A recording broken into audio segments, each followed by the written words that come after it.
Hello there, Neverlanders. We're live again. And well, I don't see anybody actually watching us live yet, but this is going to be a new thing. We actually just recorded this week's episode of the audio podcast, so make sure you go and you have us on iTunes or wherever how you normally would download us, and so you can listen to that show. We had a fun time kind of defending Star Wars: The Last Jedi. So if you've had some problems and it just didn't quite sit well with you, we're hoping to help you out to where you might be able to enjoy it on another viewing. So that will be out shortly. I haven't edited it yet because we just recorded it, but we had a bunch of Disney news, and we thought it would be fun to come on here live here on YouTube and go over all of this Disney news. So here we are. And Eric's on here too. He's still got bad connection, but there he is. So yeah, whenever we do this video, I guess his internet connection doesn't like it very much. So we're gonna hang with it best we can. But we want to go and dive into some news around the Disney parks. Now, a lot of people are upset by this. I've never been able to participate. I don't think I ever could. Maybe I should. But the Run Disney events are changing. I guess they shut down around Disneyland. They're still going to do it at Walt Disney World, but not in Disneyland. Is that what they had said? Do you remember? Yeah. In fact, Walt Disney World just had their half marathon today or this weekend, whereas Disneyland, pretty much they've had to suspend all of their marathons for at least the next year and a half. They haven't announced, I believe, exactly when, but I do know that as for now, they're not going to be taking place. Yeah, but they found a way around that, because I know a lot of people are upset. People really do enjoy doing these marathons. So if you go to rundisney.com, there is a Star Wars virtual half marathon that they've started registration for. And I think if you just go to rundisney.com, you should be able to find all of this information. But registration dates are started on January 3rd, and you have to register before February 28th. And then you have to complete your virtual marathon between January 3rd and March 31st. And basically, you don't have to run it all at once, but they want you to do 13.1 miles anywhere you want to run it. And you can do it a little bit a day. You don't have to do it all in one time. They've got a lot of different options for you to just finish it. That's all they want you to do. And I'm sure it's going to cost you to register just like a normal Run Disney event, because they are going to send you a certificate that you download. That you can download a race bib to wear, but there will be medals that you can get for doing this. So, and you'll get a Star Wars themed keepsake. So, and I like this. I mean, because if I ever wanted to do a marathon, I would want to do a Disney one, but I'm not going to go to the parks because I live in Kansas City. I'm not going to fly out to one of the parks to run a marathon. I'd rather do something around here. So this gives you, wherever you're at, this gives you the opportunity to run a marathon in whatever fashion and do a Disney marathon and get your little keepsakes. So I like this idea. Right. Yeah, I agree. I think it's cold right now. Great opportunity. Yeah, very great opportunity. And it's really flipping cold. There's no way I would get out and run in this. We were supposed to have ice rain today. 70 degrees here in Arizona. So I don't even know. Let me see here. It is in Kansas City. I got to close a few things down here. Let me show you my phone here. 37 degrees. Well, that's 1:53 p.m. Let me update my weather thing here. Well, it didn't really change anything. Well, it was 37 degrees earlier, so we've got back above freezing. But it's cold. There's no way I would run this, but it's like a Kessel Run challenge, and there's pacing requirements and stuff like that. But yeah, go to rundisney.com and find everything you could possibly want to know about this.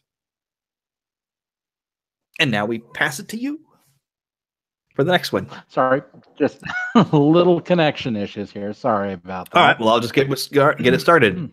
This actually happened at the end of last year. Are you in? Are you looking at our notes? Sometimes we just not want to be disturbed. True. But this, people got upset, I think, before they understood this. Yes. If you've ever spent the night at a hotel, you know that there's a little card on your door that you can hang outside that says "Do not disturb." Mm-hmm. Well, Disney has announced that going forward, they're going to be discontinuing this "Do not disturb" service. Basically, you can hang the placard up, and it tells the housekeeping staff not to come in, not to, behind you, that they can just pass it on and go forward. But out of security concerns, especially in the light of situations like the incident in Las Vegas back in October, for security reasons, we do want to see what's going on in the rooms, what's happening, make sure that there isn't anybody that is trapped in their room or has been unable to leave the room either. So it's a very good opportunity for them to follow up, make sure foremost safe, both the people who may be in the room as well as other guests who may be there at the resort enjoying the facilities. Yeah, and what they're doing is they're really just changing the sign to say, "Hey, the room is occupied."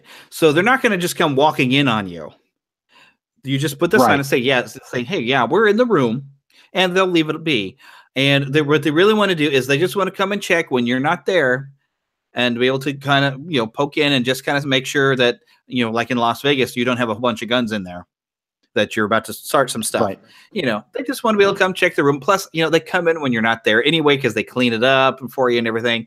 But they're just, it's almost like they're just changing the wording. But when it's occupied, then that lets them know that well, maybe we'll knock and just want to see if you're okay in there. Just checking on you.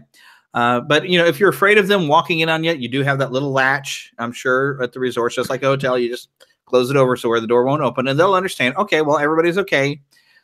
They just want to check on you. So it might be a little inconvenient, but it's not as bad as what some people were thinking. They're kind of just changing the wording and letting you know that they might come and check on you. And just as important as it is to check up on you and your room, Disney also wants to make sure that they are checking up on the condition of their rivercraft.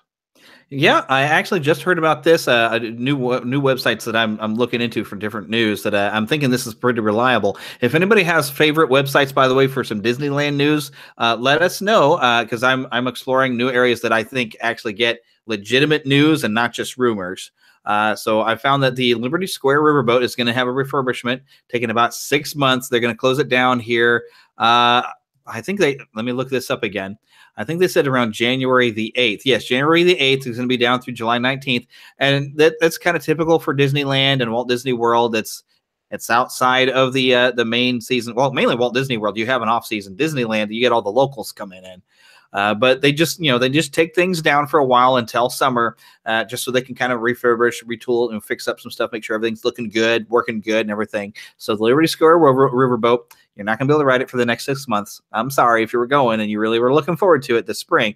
But if you're planning to come here around July, when the highlighted hot summer season is, it'll be there and it'll be looking great. You'll have a good time. So it's just one of those things. We're just letting you know it's going. Yep. It's there just to make sure everything's being taken care of, maintained properly. Damage that's taking place on it. It's become, I wouldn't say it's common, but I've gotten used to the Mark Twain being taken out of service for months at a time. Because it's a 50-year-old or 60-year-old ship now. It needs some tender love and care. Yep. Can stay operating and stay with us for another 60 years. So they just want to make sure that parking when you get there, Disney World is approaching their 50th anniversary coming up. We may be seeing some similar things happening there with other attractions going down, major refurbishments happening.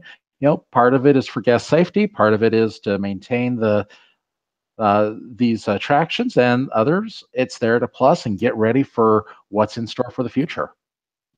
Some other stuff there going on. Are times that things do have to close. Yeah, things have to close. Oh, and it's your turn to tell them about it. You get to give the bad news. Yes. Well, I never liked this movie. Wasn't one of my favorites to begin with. So, really? Anyhow, yeah. The not that you don't like it. It's just not one of your favorites, right? Circle of Life, an environmental fable at the Land Pavilion in Epcot, is going to have its final showing on February 3rd of 2018. A 20-minute live-action movie that features Timon and Pumbaa from The Lion King, telling the story of man's relationship with the land and how we can protect and care for the environment. Now, they haven't announced exactly what's replacing it, but in the interim, Disney Performing Arts, which is a youth program, is going to use the space for performances and classes. But they do expect that the theater will be used again for a permanent attraction coming up at some point in the future. Yeah.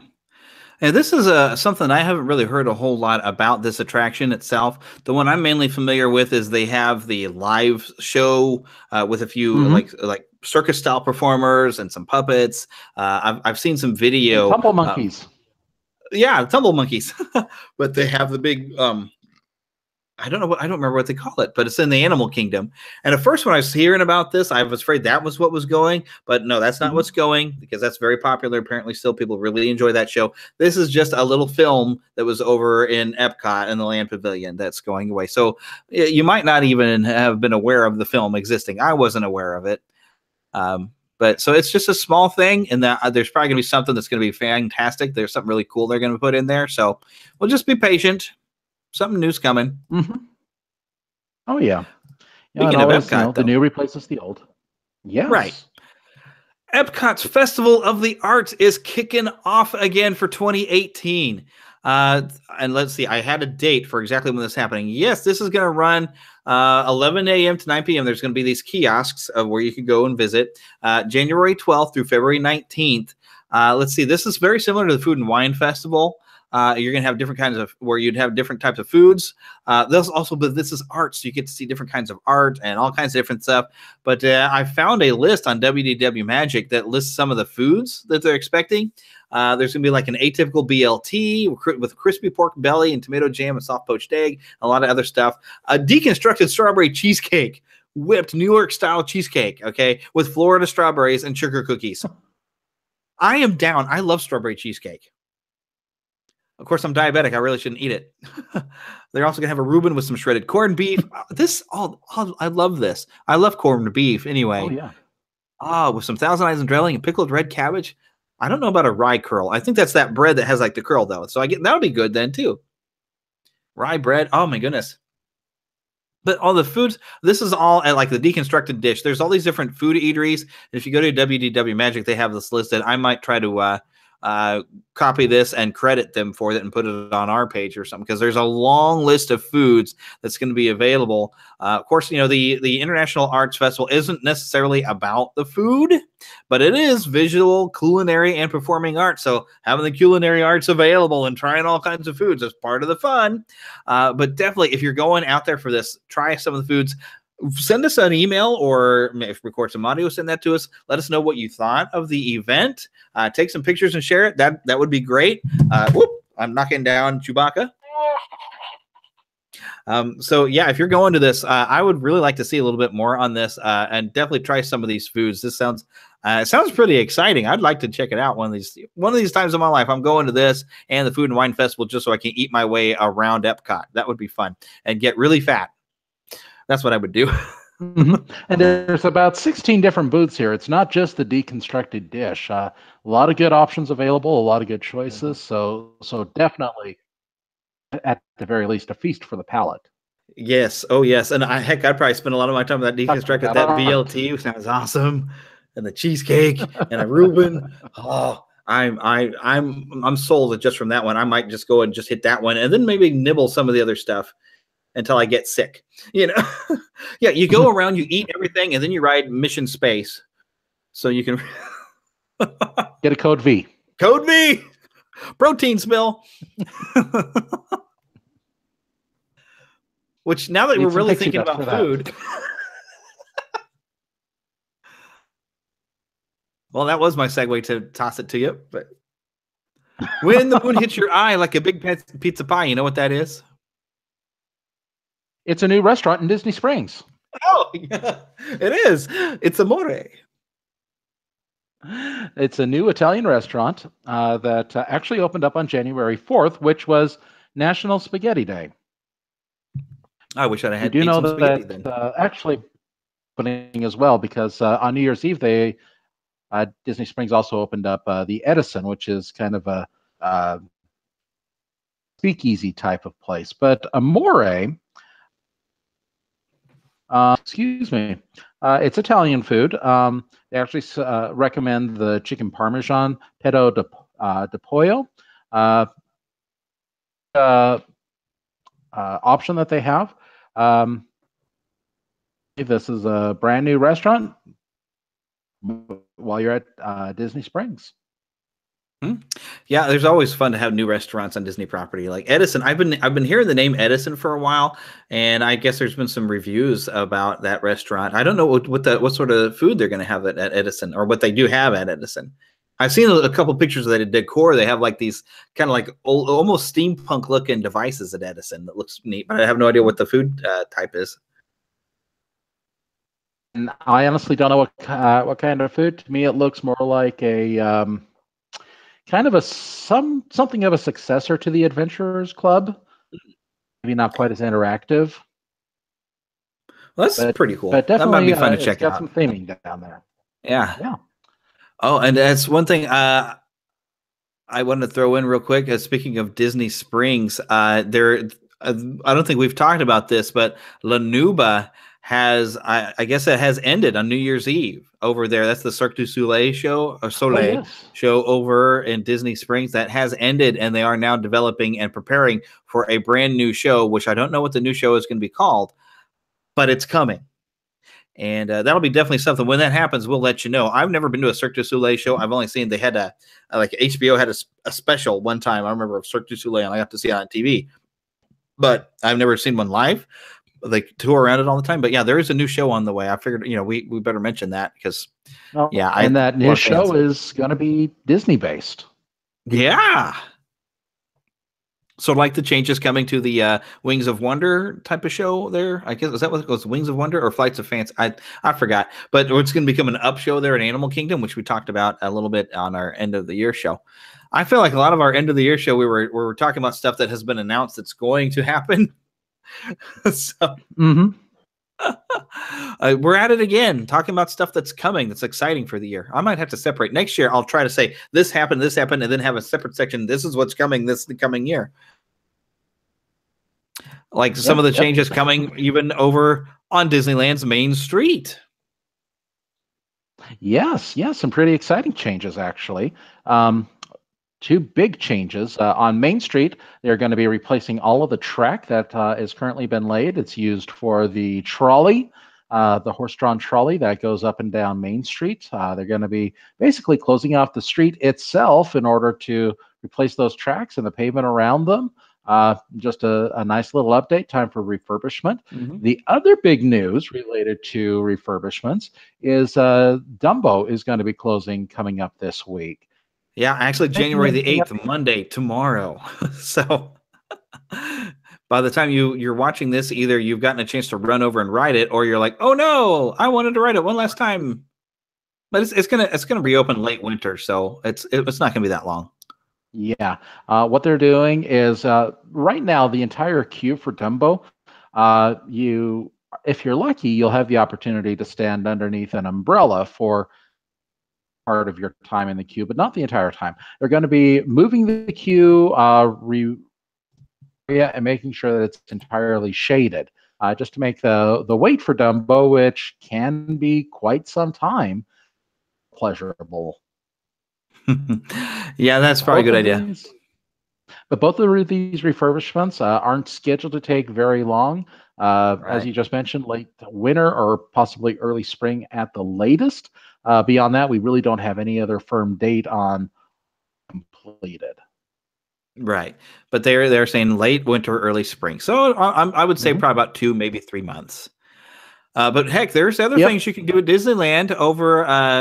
I guess I don't know. Well, I guess it's also going to be part of Disney Springs, but I guess they still call it Downtown Disney District in Disneyland.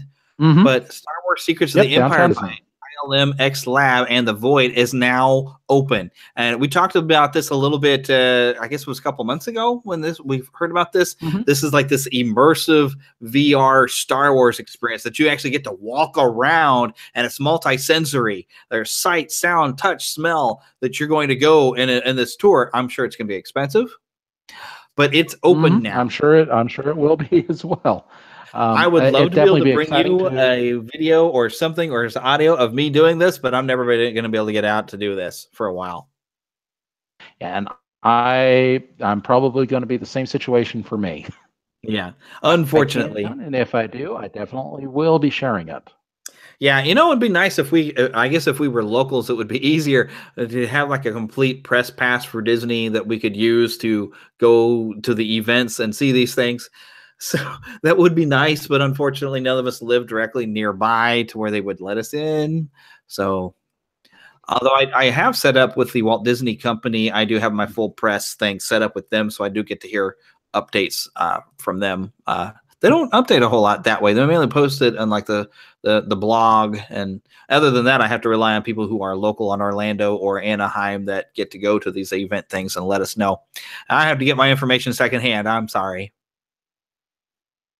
Oh, but speaking of Well, secondhand and places that we're not at, be careful at Shanghai because the First Order appears to be watching you. yes. Well, and you need to be watching out for them as well. Mm-hmm. If you snap a selfie with every stormtrooper, and post it onto a special app called the Disneytown Official WeChat Star Wars themed gift. They don't advise what it is. They also remind us that if we are in Shanghai Disneyland, step inside the Star Wars launch bay there, where you'll find props, costumes, and memorabilia from that galaxy far, far away. Come face to face with some of your favorite characters. It's the launch bays that are currently in place at Disneyland and Hollywood Studios. That's cool. But Stormtroopers. I guess they've kind of hide the stormtroopers around is what they seem to be indicating, that they're hiding out. Although some of the photos that are on the Disney Parks blog, they're all just kind of lined up. But apparently around Shanghai Disney, you just walk around and look for stormtroopers just standing there. And these aren't going to be people in stormtrooper gear. I look like they're statues. So you can go and walk up, take a selfie with it with the WeChat, and win something cool.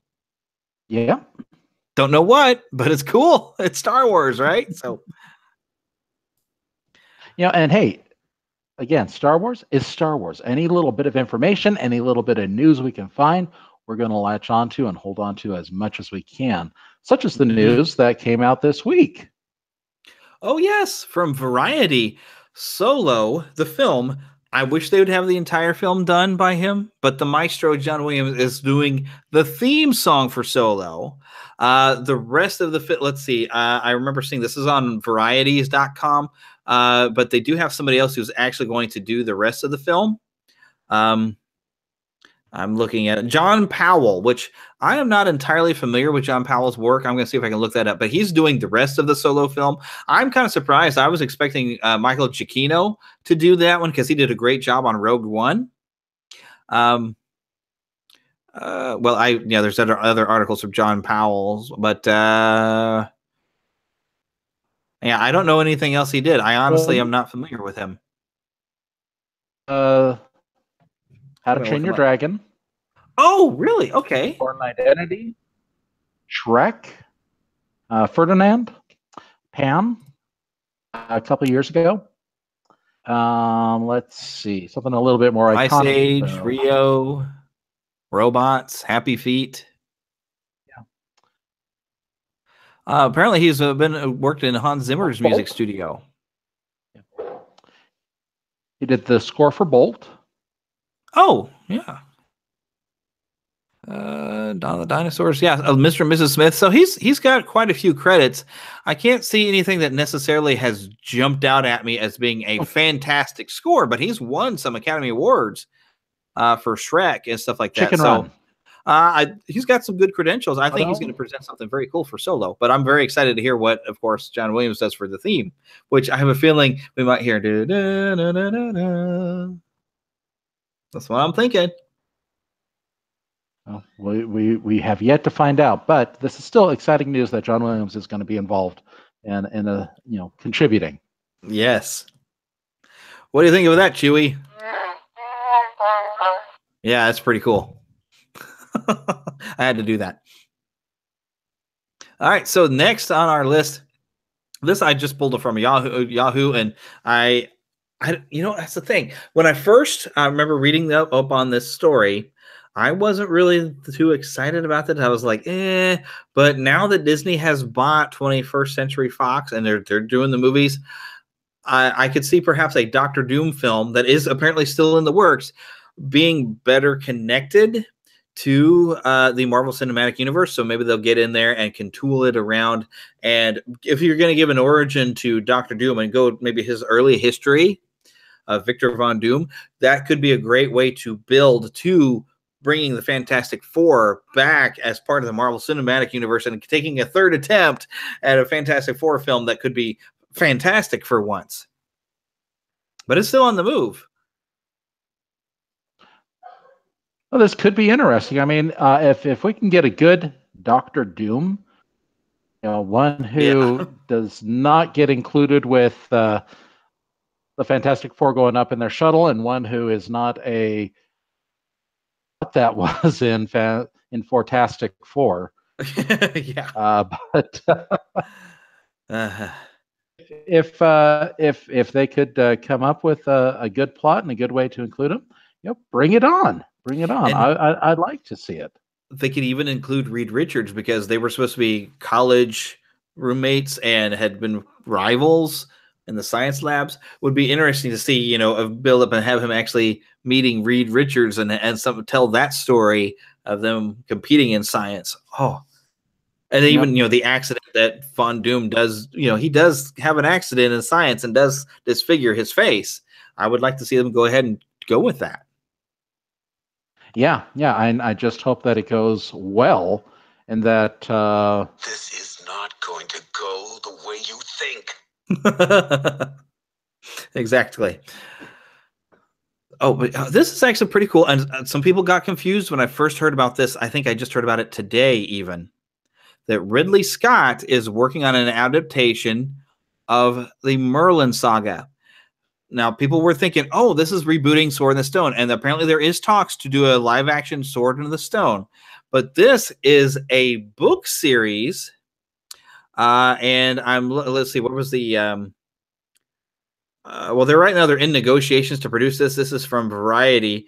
But they're books by T.A. Barron, which is the story. So it basically shows the origin story of a young Merlin who, of course, becomes, the literary character we know from the King Arthur stories.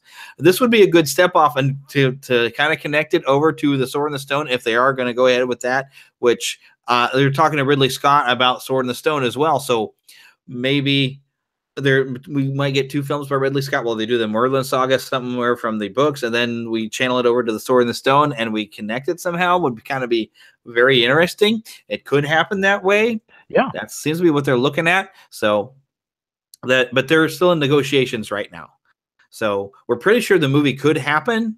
Ridley Scott could be attached to it. So it's a potential. It's not necessarily happened yet, but it's potential. Anything? Mm-hmm. And you get to bring the bad news again, don't you? Well, we do have a couple of sad stories this week. A couple of sad ones. First is the death of Star Trek The Next Generation actor John Paul Sturr, known as Worf's son Alexander. Yep, he was just a kid on TV. Yep. He passed away on New Year's Day at the age of 33. So young. Yeah, I didn't read the article on that. Does it say what he died of? It actually, the information that I have does not provide the cause of death. Yeah, well, they'll probably keep it private for the family and stuff. But I mean, that is a shock. That young. And I don't know if he did anything other than Star Trek. I heard rumor that some people thought he was the little kid on Family Ties. I don't know if that's true or not. So, he had roles on Grace Under Fire, The Wonder Years. So yeah, he did a few things. Rick Moranis. So yeah, I see it, but boy, that's really young. I don't know what happened, but that's kind of sad because I do remember him as Alexander on The Next Generation. That gave us a whole different perspective of Worf, really, with Alexander on there. Mm-hmm. It really, I think, explored Worf's character a lot more when they brought him in. What was like, yeah, third, fourth season. gave them a lot more definition and a different way to look at them. Yeah. Fortunately, this was not the only loss that we had this week. We also lost Jerry Van Dyke. Yeah. This is Dick Van Dyke's younger brother. And he was so probably funny. best known for, Coach. funny guy. He's probably best known for his roles in Coach, as well as his recurring appearances on the Dick Van Dyke Show. Courtship of Eddie's Father, McClintock. So much. Yeah, McClintock is one of my favorite John Wayne movies, and he had such a great classic role in there as trying to be a suitor to John Wayne's daughter. Yeah, I haven't watched that in a while. It's on TV a lot, but I don't watch it every time. Oh yeah, I still love the famous bit at the beginning that starts the fight. It's like, oh, there are a lot of good men got hurt for your actions today, and somebody ought to hit you for it. I ain't gonna do it though. I won't. The heck I won't. Bang. And then it's just this big mud fight. It's so much fun. With Maureen O'Hara is great in that. Great movie. One of the best John Wayne movies, as far as I'm concerned. Yes, it is. That and North to Alaska. When he did a comedy, it was fun.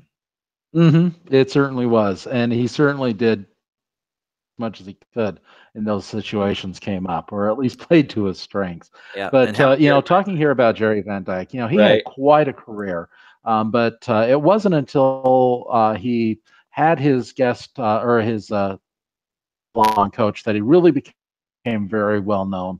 I know in one interview he was asked, so how does this comeback feel? And he says, you know what, popular before, this really isn't a comeback for me. I know that there were some plans to revive Coach as a new series with Craig T. Nelson and other cast. Don't know if he would have been involved in that or not, but our thoughts and prayers go out to the Van Dyke family with his passing. And we've had Dick Van Dyke around for so long, and we'd hate to see him go as well. But he must be just devastated. I mean, so we're thinking of you too, buddy. Dick Van Dyke's probably not watching us. If he is, that'd be awesome. But we're thinking of you because, that's got to be a heck of a loss with your brother. I would love to have seen them do some stuff together. They did. I think he did pop up on the Dick Van Dyke Show. But them together, you can't beat it. They're both really funny, very entertaining people. And I don't know how many people get Antenna TV and MeTV on your local stations, but they have started showing Coach on, I believe, Antenna TV. So I think they even marathon it over New Year's Eve and New Year's Day. So hopefully you got a good fill and get to watch some Jerry Van Dyke and some of his great comedy. So and even then he had a recurring role on the series Yes Dear. He showed up on My Name Is Earl with a very funny cameo. Oh, wow. I don't think I saw him on My Name Is Earl. I missed that. Oh yeah, he's on there as a veteran who Earl had. Earl was, he was on Earl's list. Oh, of course he was. Oh, that'd have been fun. I liked that show. That was a fun show. But on to something happy before we get depressed. We actually just learned this week, and this is great because part of the deal with Fox, Disney does own a pretty good chunk of Hulu now. So this is pretty cool. The Animaniacs are coming back with the original cast on an exclusive Hulu series. And we've already, I guess they've said they're going to be at least 2 seasons worth of this. Oh my goodness. And they're going straight to series. They don't even have to produce a pilot. They're going into full production on both series. I'm hoping that you can still watch it for free because I don't pay for subscribing Hulu. But I'm excited to be able to check this out to see. Although one thing, I just want to plant this thought in your head. Sometimes when they bring a series back, like Powerpuff Girls, sometimes it seems to have a misstep. So be prepared that it's going to be different because they're going to aim probably at more of the modern kids. So they might not do it exactly the same way that they did it before. I'm sure there's going to be some changes to kind of make sure it appeals to the modern kids, but hopefully have enough in there to those of us that when we grew up watching. Well, I didn't grow. I guess I was in high school when it was on, but I'm still watching it. It was funny.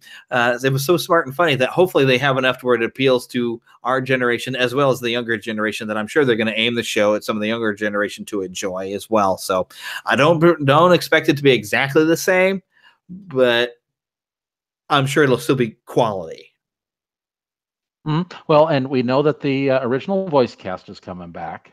Awesome. Paulson, Chris McNeil. And why am I suddenly blanking out on Jess Harnell? Yeah. Maurice LaMarche? Yes. And he announced this in his Orson Welles voice. Yeah, he did. Which I don't know that I could play the audio for you. Well, you'd be able to hear it over on our YouTube here, but there was some video, yes, and so I've got audio of it. I don't know if I would play it if you would hear it, unless I unplug my headphones and let it run from the speakers. Should I do that? It's going to sound terrible though if I do that, so I'm not going to do that because that would sound bad. We don't know much more about who's involved with this. Bring back the writers. Hopefully they've got the voice cast all lined up and ready to go.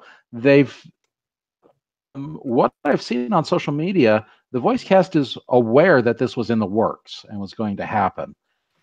It implies to me that they are involved to some degree. Along with this announcement, Hulu is now has the full run of Animaniacs, which Pinky, I think they Elmira, have on Netflix too. At one point they did, but not any longer. As well as Tiny Toon Adventure. So come and join the fun. Of course, I didn't like Tiny Toons as much as I liked Animaniacs. So, but yeah, if I can watch that, I'll have to sit and watch it on my computer because I'm not paying for a Hulu account to be able to watch it on my Roku device or anything. But if I can sit and watch it on the computer, I might just have to do it because it's Animaniacs, and they're zany to the max. So I'm just going to sit back and relax and laugh till I collapse because it's Animaniacs. Now, and the great thing about Hulu, it is cheaper than Netflix. Yeah, I saw it's like $5.99.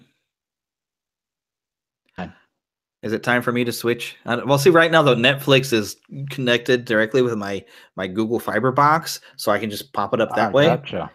Roku is not in high definition; it's connected to a different thing. That's like, and I do have currently I've got an Amazon Prime student account that only lasts for a few months, which I need to get on there and watch that Tick series and stuff like that before it goes away.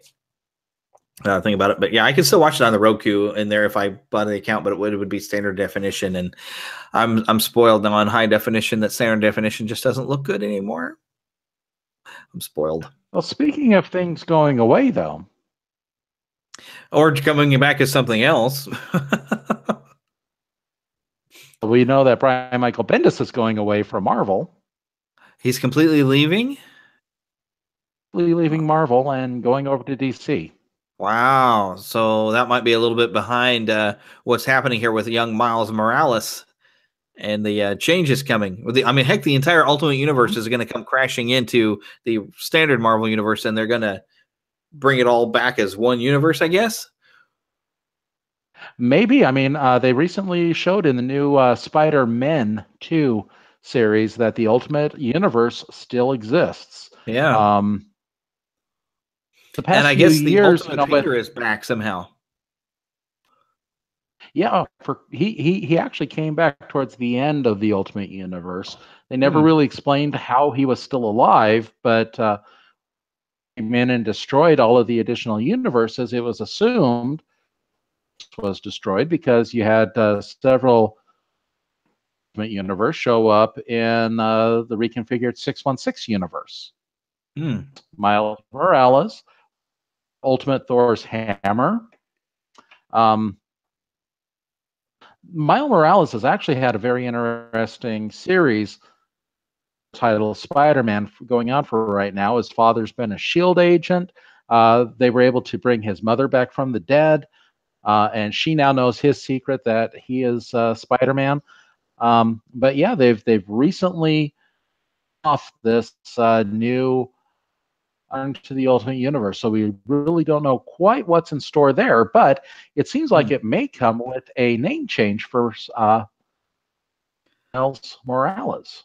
Yeah, which is something I've kind of always said that he's never quite been Spider-Man to me, and so I really have not read it because I mean I'm a Peter Parker guy, but letting him be his own man and giving him his own superhero name, that I'm totally cool with that. That's I think what they should have done from the beginning when they created the character. Just don't have him be a Spider-Man character, have him be whatever, whatever you want him to be.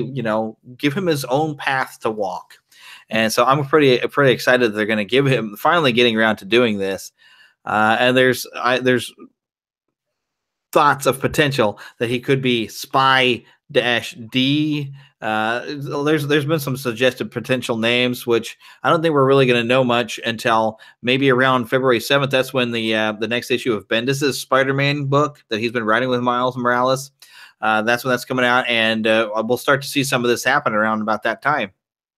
I don't know if I may have to start picking up because I think you've told me that, like Dan Slott's going to be going. So we're going to get some new writers, and the new editor-in-chief is trying to get things back on track. I might have to get back and start reading again. And Chip Zdarsky's Peter Parker series has actually been interesting. There's a Peter Parker series? Yeah. I think I'm missing something. Or is this the reboot, like they rebooted Spectacular? They're calling it Peter Parker and the Spectacular Spider-Man. I remember hearing about that. Is that what you're talking about? That's what, Peter Parker. I may have a couple issues of that one, and it was okay. It didn't quite grasp me. Not like the Renew Your Vows was. I had so much fun with that one. When it started, the first couple of issues were a little iffy, but his latest issues. Anything here, but let's just say a certain publisher who for a while under Dan Slott was now to Peter Parker for a while, a certain mustachioed news publisher. Let's just say come to a really interesting understanding. Well, now that's interesting. It's a very interesting development. Oh, I'll have to go pick some of this stuff up. Enough to the point where J. Jonah Jameson may now be coming out to the rescue of Spider-Man when he needs help. What? Okay, that's all I'm going to say about it. Wild, holy cow! Okay. Well, I'm curious now. I got to see it because the Jolly Jonah is always an entertaining character, no matter what kind of mood he's in. He's always entertaining.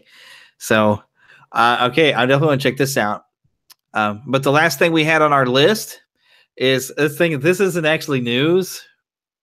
This is almost something that it's kind of sad, but I don't know why they released this to let us even have a look at it. I don't know that there's anything I can do to tag it directly into. Oh, hey, I'm hearing the audio. I don't know if it's coming across, but.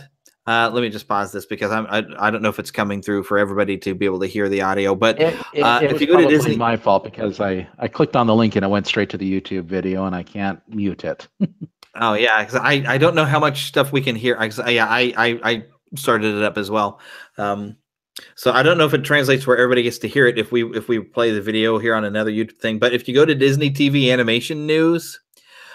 There was it's an intro reel for a Haunted Mansion animated series done by Shannon Tyndall, which I heard he's done a lot of other big stuff. I cannot remember what else he's worked on. I think he's done some other work from Disney, but we almost had a Haunted Mansion series. But I don't understand why they would release this for us to see it if they weren't still thinking about it, That might be me hoping pie in the sky. It wasn't released directly by Disney. It was done through, the user on is under the name Disney TV Animation News. Oh, so they're not affiliated with Disney then? I thought maybe they were. Not directly. Because I know there is an official Disney TV Animation YouTube page, but I guess this isn't it. No, this is more just a someone who if not directly involved with the artists, they at least had enough where they could access this and get it out to the public so that they could see, at one point had been pitched.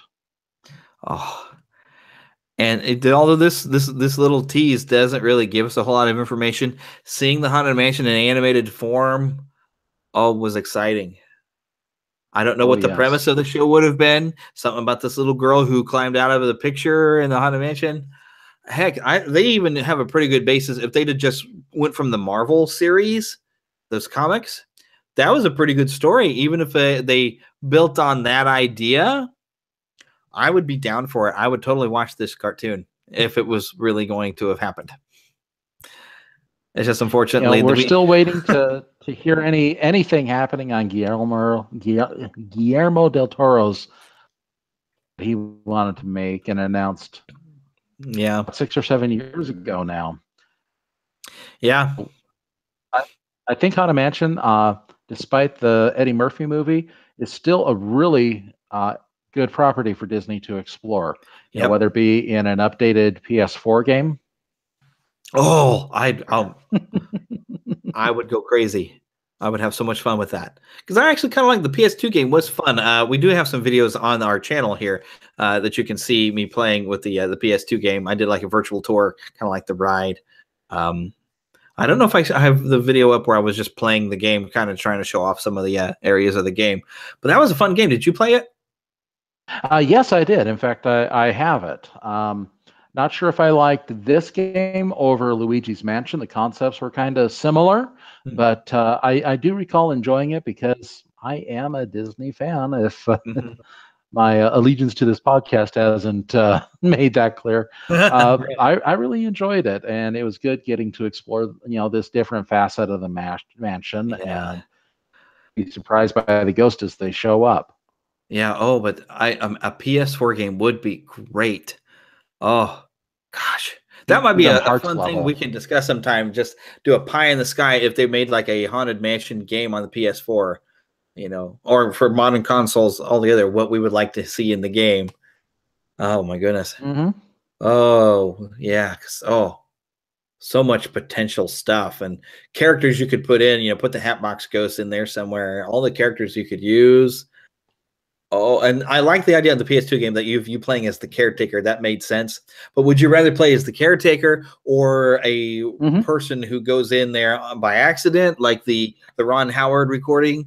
Or would you like to be somebody who goes in there looking for something specific, like, solving a mystery in the Haunted Mansion?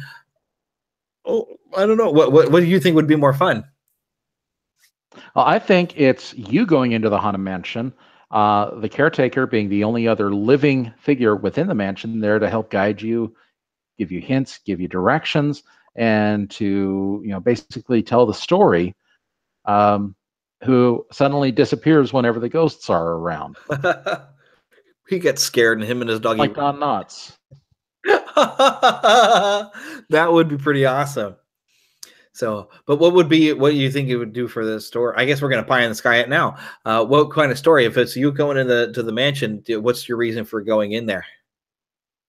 Probably to find the treasure left by the sea captain. That would be a good premise. That would be fun. Yeah, finding the treasure. Yeah, because it's either the acting. I like finding the treasure idea. The house was owned by your ancestors. You know that there was a wedding ring that you need to go in and find to give to. This can be fun. See, why don't they just contact us and let us develop the game? Or you learn that the denizens of Halloween Town have taken it over, and you need to chase them out. And Jack Skellington has shown up. Something like that. Oh, but of course, we remind y'all, we're just pie in the sky. There's no announcement that a PS4 game of the Haunted Mansion is actually coming. But it would be really cool if there was. Hey, we've got Kingdom Hearts 3 coming up real soon. They haven't announced everything that's involved with it. Maybe, crossing my fingers. Yeah, I mean, it could happen. I still haven't played any of the Kingdom Hearts games. I need to remedy that. But right now, I've got my hands full playing The Witcher because it'll take over your life like Skyrim does. Except for I'm about to run out of time. I go back to school tomorrow, so I'm going to be hitting the books and working projects. And I'm right now working on completing the hard level on all of the Uncharted games. So, ooh. You know, I don't know if I've done the hard level on all of the other Uncharted games. So that might be just for fun. Of course, I like to play for the story sometimes. So I've got a setting I managed to unlock on Uncharted 2 where one shot kills. So it's more like a movie when you play it. Ah, gotcha. So I have fun doing that, except for the final boss. It doesn't work that way. And that is one of the toughest bosses because you got to do everything just right and all these little tricks. Oh, it's a real pain. So. But I suppose that wraps it up. So thank you all for watching and getting some Disney news for the week. Stay tuned here on the Neverland Podcast channel for when we do this again. I will try to announce when we plan to do it again. I'll try to plan ahead a little bit. But make sure you download this week's episode. We had a really fun time talking about Star Wars The Last Jedi again. And hoping to maybe settle a few issues that maybe if you're kind of unhappy with the film, maybe we can help assuage you a little bit to maybe look at it a different way and maybe persuade you to go and watch the movie again and see if it's a little bit better for you. You know, hopefully you can have some fun with it because we want you to be able to enjoy the movie. And if you didn't, we try to fix it in this week's episode. I still have yet to edit it, but it will be ready and available for you to download Monday, January 8th. So it's coming. So we'll see you next time. Thanks for watching. Thanks for listening. So long, farewell, auf Wiedersehen, goodbye. Ooh, that's where Eric just kicked me. See, if you don't get the reference, I don't know how to explain it. You want to say anything before we go, Eric? Okay. Nope. Other than one day I'll have a decent internet connection. Yep, and your webcam will work better. Yep. But hey, because right now we've got that over-the-shoulder look, like. All right. Bye-bye, everybody.